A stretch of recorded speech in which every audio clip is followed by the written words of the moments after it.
Syarat taubat 3. Pertama, an-nadamu fil qalbi, menyesal dalam hati.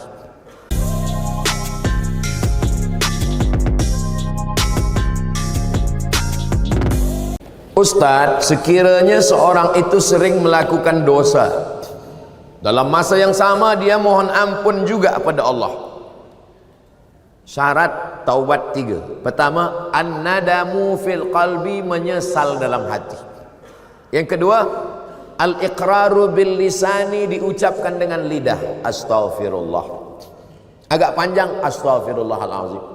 Lebih panjang, astaghfirullahalazim alladzi la ilaha illa huwal hayyul qayyum wa atubu ilaih. Lebih panjang, Allahumma anta rabbi la ilaha illa anta khalaqtani wa ana 'abduka wa ana 'ala ahdika wa wa'dika ma stata'tu a'udzubika min syarri ma sana'tu abu laka bi ni'matika 'alayya wa abu bi dzambi faghfir li fa innahu la yaghfiru dzunuba illa anta. Saya belum hafaz, gerak-gerakkan aja mulut. Menyesal dalam hati, ikrar dengan lisan. Yang ketiga, al-itmaru alla ya'uda ilaihi abadan, bertekad kuat tidak akan kembali kepada dosa. Orang yang lebih mendulukan istighfar di mulut daripada menyesal di hati, menyesal dulu baru mulut. Siapa yang mulutnya dulu beristighfar, belum ada menyesal di hati, kal mustahzi, seperti orang yang mengejek, mengolok-olok Allah SWT. Mudah-mudahan kita berubah di bulan haram, bulan Muharram, bulan mulia. Kita semuanya menyesal, istighfar, dan tak mengulangi lagi insyaAllah. Amin ya Rabbal. Al-Fadil, Tuan Guru Ustaz Somad, apakah hukum membawa anak kecil ke masjid dalam masa yang sama membiarkan anak mengganggu orang sedang sembahyang? Ada namanya sobi, ada namanya mumayyiz, ada namanya amrat, ada namanya baligh. Baligh dah menimpi, dah balik. Amrat dah tumbuh tipis, tipis macam saya ni lah, tumbuh tipis. Mumayyiz sudah boleh membezakan mana makanan, mana kotoran. Sabi belum boleh membezakan. Jadi kalau budak kecil dia agak ribut, menjerit, kita katakan dia diam, ini mumayyiz. Tapi bila kita cakap begini, dia pula balik begini, itu sabi. Yang kita bawa ke masjid ni yang mumayyiz. Sebab yang sabi ni dia tak terkendali. Ayah dia takbiratul ihram, dia pun berkata game dah mula. Pak cik di samping ni, sebelah ni sembayang, dia letak cermin mata dia di bawah. Manakala ayah ni sembayang, budak ni berlari. Setiap budak ni berlari, pak cik ni kata dia takut terpijak. Lepas sembayang, assalam, tak sampai salam kiri, assalamualaikum, anak engkau ni. Jadi yang kita bawa ni yang mumayyiz. Yang sobi tak boleh terbawa. Berapa umur mumayyiz ni? 4 tahun, 5 tahun. Tengok budak, berapa budak. Ada pula puan bercakap, saya Pak Ustaz, jangankan anak, laki saya pun belum mumayyiz lagi. Na'udzubillah. Apa hal ni? Ini. Jadi kita bawa. Nah, mumayyiz ni di mana sob dia? Budak yang mumayyiz belum akil baligh, dia sebenarnya tidak memutus saf kalau cukup 2 syarat. Jadi kalau ada orang sembahyang, dia letak anak dia di sebelah, sebenarnya budak ni tak memutus saf. 2 syarat. Syarat yang pertama, budak ni dah berkhitan. Jadi kalau budak kecil lahir 8 hari, akikah 7 hari, berkhitan, maka sesungguhnya sudah bersih. Yang kedua, wuduk dia betul. Kenapa budak-budak kecil kita larang? Budak kecil belakang, sebab dia tak cukup 2 syarat. Saya tengok budak kecil, budak tadika, dia ambil air, ambil mata dia je, kaki dia sipak-sipak air, ayah dia tak tengok. Yang kedua, budak kecil di tempat kita banyak belum berkhitan, dan tak mungkin pula ada satu security di pintu cek, dah ni dia hafal, ini belum, ni belakang. Macam mana kita tak tahu? Jadi sebab kita tak tahu budak ni wuduknya betul ke atau tidak, Apakah dia ada berkhitan? Belum. Maka untuk al-khuruju minal khilaf, supaya keluar daripada khilaf, budak kecil buatkan satu saf di belakang supaya tak putus saf belakang.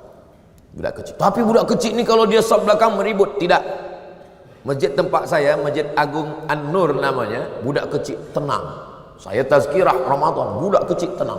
Saya heran, kenapa budak kecil tenang? Rupanya di belakang ada satu bawa rotan.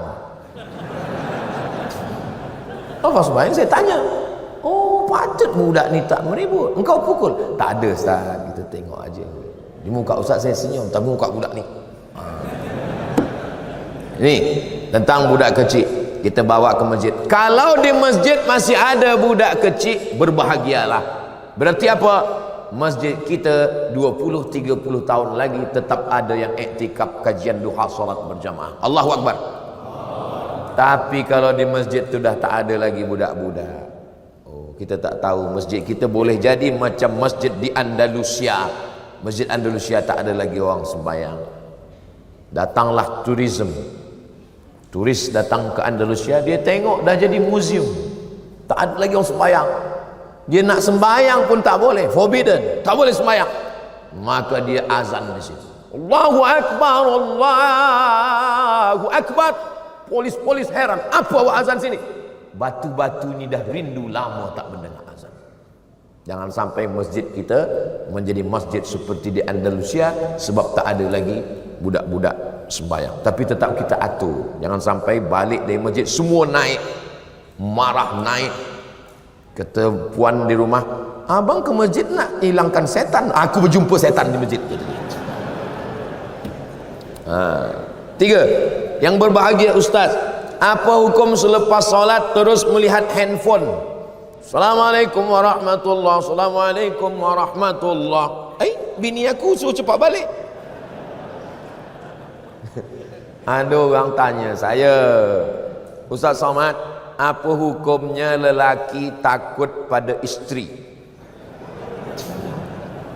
Kata saya, lelaki yang takut pada isteri, nanti bila dia mati, dia tak kena azab kubur. Sebab apa? Sebab dia dah terlalu kena azab di dunia.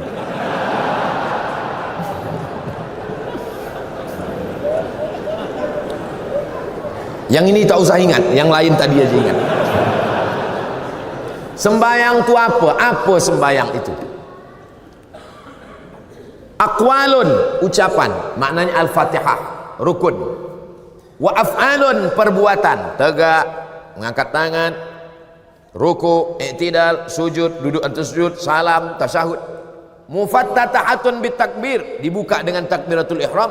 Wa muhtatamatun bitaslim, ditutup dengan salam. Itulah sembahyang. Assalamualaikum warahmatullahi, Assalamualaikum warahmatullahi. Sembahyang dah selesai. Tapi dia tak ikut sunnah. Sunnah paling elok doa. Bila doa yang paling afdal ya Rasulullah?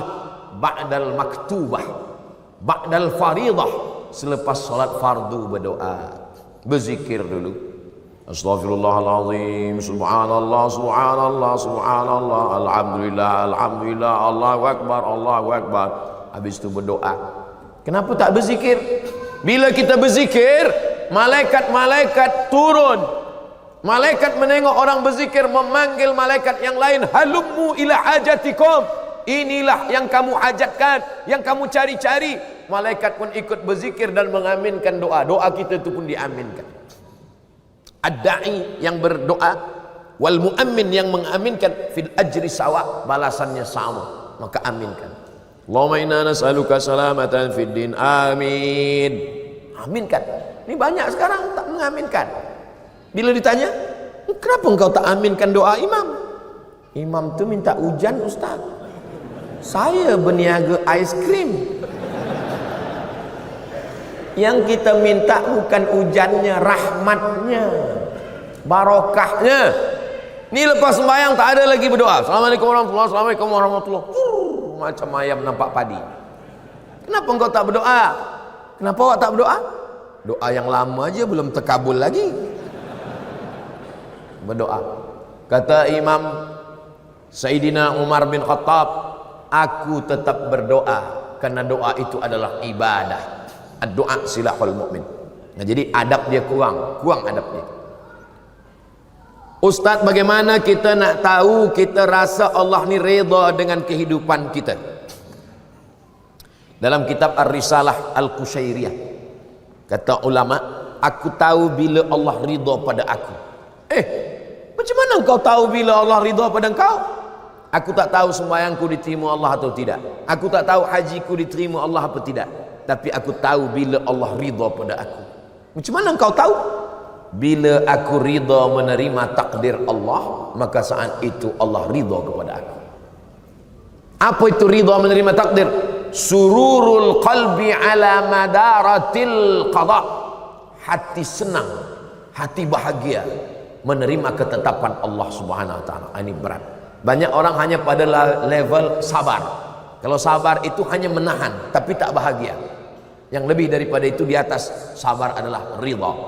Senang hati, lapang dada, tak sempit jiwa menerima takdir Allah. Dia tidak menengok ketetapannya, yang dia tengok siapa yang membagikannya kepada dia. Ini berat.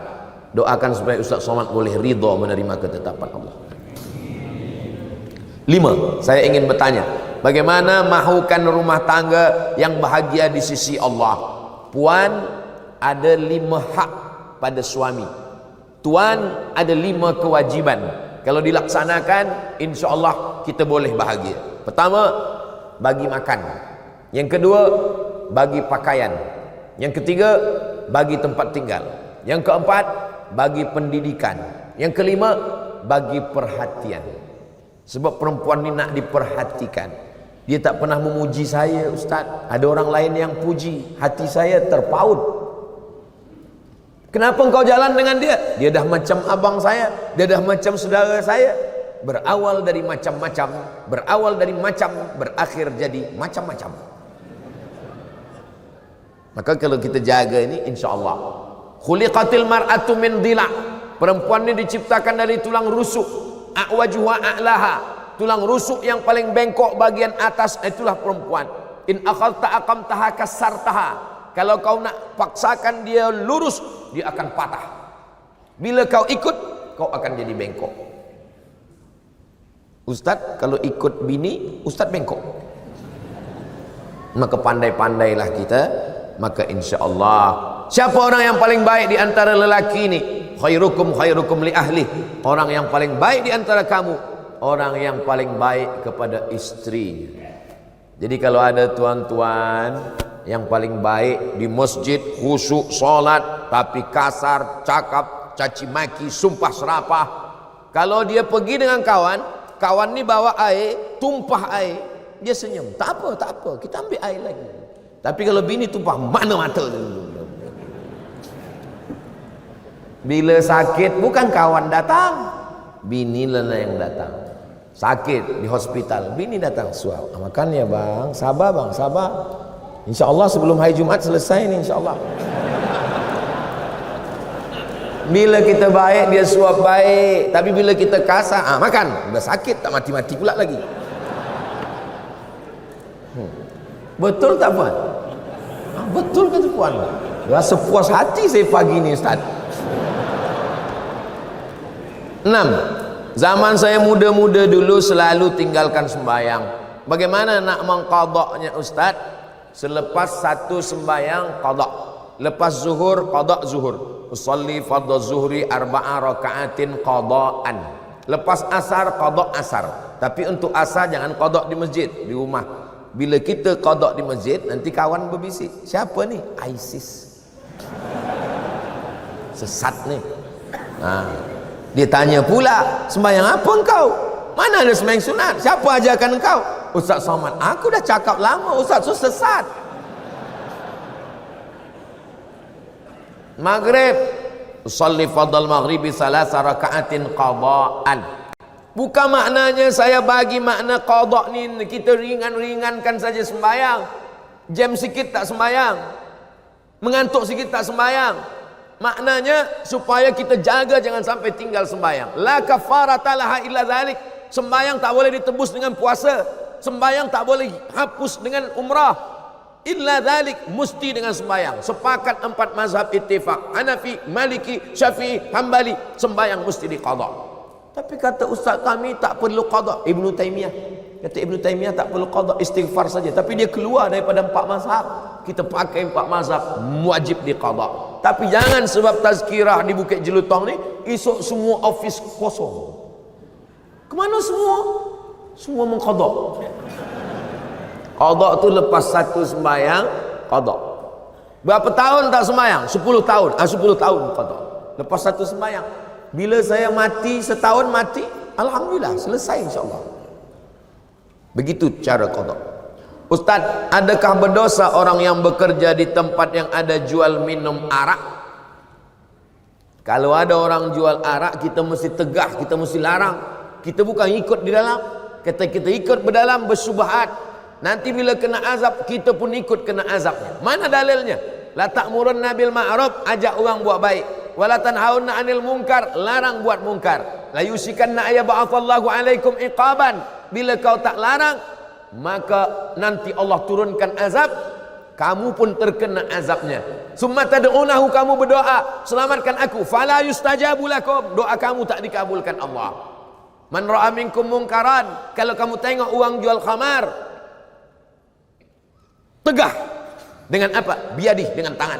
Fa illam yastati, kalau tak sanggup, fa bilisani, dengan lisan. Kalau tak sanggup, fa biqalbi. Malaysia negeri Melayu Islam, banyak tempat mencari nafkah, cari yang halal. Yang kita cari rezeki ini adalah wa barakatan fir rizqi. Yang ada kuasa tegah, yang tak ada kuasa dengan lisan. Dengan lisan tak sanggup, dengan hati. Tapi jangan kita ikut di dalam. Mendengar khutbah Jumat, ada yang menengok handphone. Apa hukumnya? Man la'ibal hasa fala jum'ata lahu. Siapa yang main-main batu, maka tiada Jumat baginya. Man la'ibal hasa faqad lagha. Siapa yang main-main batu, dia dah sia-sia. Dulu lantai Masjid Nabawi tak ada hambal, tak ada semen. Masa tu batu. Khatib sedang berkhutbah, dia main-main batu. Kata Nabi, man la'ibal hasa faqad lagha, sia-sia. Idza qulta li sahibika ansit, kau kata pada kawan sebelah engkau, diam, faqad laghauta, kau sudah sia-sia. Jadi sia-sia. Handphone matikan dulu. Ada kawan saya dari Belanda, Holland, kata dia di sana orang tak ada main handphone, dan kemudian tak ada bunyi handphone sedang sembahyang. Saya tanya, kenapa mereka boleh disiplin macam tu? Sebab ditulis di dinding, siapa yang tahu main handphone bayar 100 pon ke 100 dolar 100. Maka kalau ada nanti buat di dinding, siapa yang main handphone bayar 1.000 ringgit. Kosong pula masjid, dia cari masjid lain. 9. Yang berbahagia Ustaz Somad, saya suka tengok media sosial, antaranya TikTok. Bila saya tengok TikTok, tertengok perempuan tak bertudung menari-nari. Apa hukumnya Ustaz? Kalau tertengok tak apa. Tapi kalau sengaja menengok, maka bila dia scroll nak cari TikTok Ustaz Abdul Somad, cepat-cepatlah. Cepat-cepat. Apalagi kalau ada bini di belakang, cepat-cepat. Dulu orang sangka bila dibuat WhatsApp ini, orang Islam akan rosak sebab dia akan share video yang tak baik. Rupanya yang di-share orang video tazkirah, solawat. Dulu sangka orang dibuat TikTok, awal-awal muncul TikTok, umat Islam akan rosak dengan TikTok. Rupanya sekarang TikTok pula isinya dakwah macam-macam. Jadi semua menjadi Islamik. YouTube Islamik, TikTok Islamik. Maka yang Islamik yang ditengok. Kata Sayyidina Ali, la tatbi'in nazratan nazrata. Kalau mata engkau tertengok, maka cepat palingkan.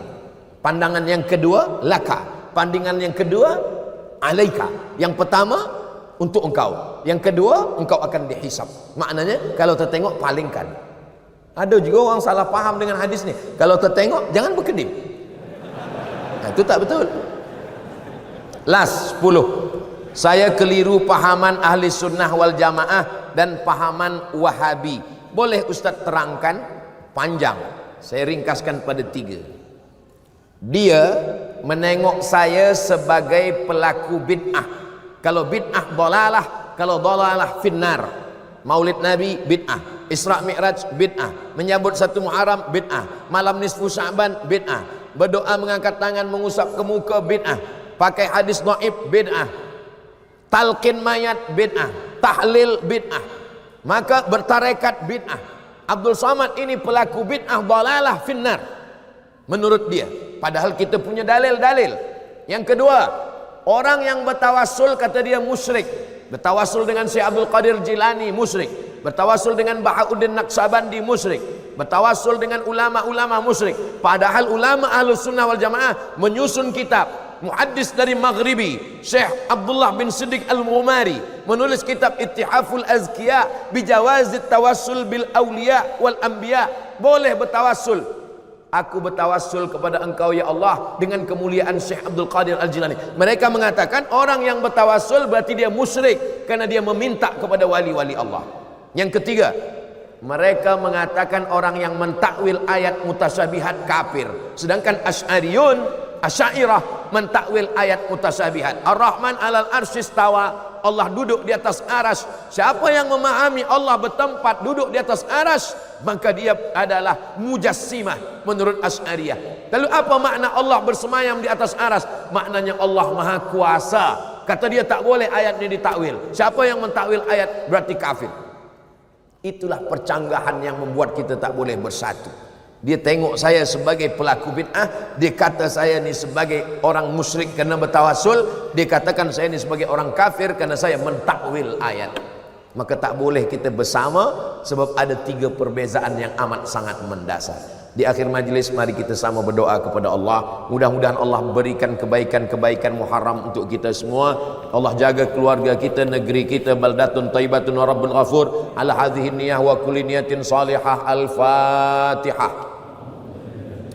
A'udzu billahi minasy syaithanir rajim. Bismillahirrahmanirrahim. Alhamdulillahi rabbil alamin arrahmanir rahim maliki yaumiddin. Iyyaka na'budu wa iyyaka nasta'in. Ihdinas siratal mustaqim siratal ladzina an'amta 'alaihim ghairil maghdubi 'alaihim waladdallin. Amin. Allahumma salli ala sayyidina Muhammad wa ala ali sayyidina Muhammad. Assalamu alayka ya Rasulullah. La tada' lana fi maqamina hadha wa fi sa'atina hadhihi dhanban illa ghafartah. Ampunkan segala dosa-dosa kami ya Allah.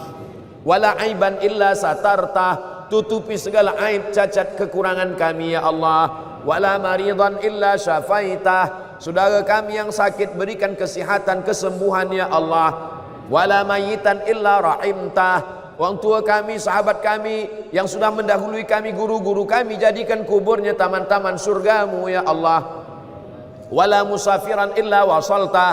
Yang musafir sampaikan ke tujuan dengan selamat ya Allah. Wala mumtahinan illa najahtah. Yang sedang dalam ujian maka berikan kelulusan yang terbaik ya Allah. Wala aziban illa zawwajtah. Yang belum menikah jumpakan dengan jodoh yang baik-baik ya Allah. Wala raghiban illa anjabtah. Yang belum ada keturunan berikanlah anak yang saleh dan salihah. Wala hajatan min hawaijid dunya wal akhirati laka ridha walana fiha salah illa qadaitaha wa yassartaha. Segala hajat dunia, hajat akhirat baik bagi kami dan engkau ridha, maka tunaikanlah ya qadiyal hajat. Engkau yang menunaikan segala hajat. Ya rafi'ad darajat, engkau yang mengangkat segala darajat. Allahumma aftah lana abwabal khairi wa abwaban ni'mah wa abwabal barakah. Bukakan untuk kami pintu segala kebaikan, nikmat dan barakah. Allahumma ja'al hadzal balada baladan amina. Jadikan negeri Melayu, negeri Islam ini negeri yang aman dan damai. Allah marzuqna imaman adila. Berikan kami pemimpin yang adil ya Allah. La tusallit alaina bidzunubina man la yakhafuka wa la yarhamuna. Jangan hukum kami kerana dosa kami, lalu kau angkat pemimpin yang tak takut pada engkau dan tak sayang pada kami. Allahumma ja'alna minal mutahabbina bijalalik. Jadikan kami orang yang berkasih sayang hingga ke surga.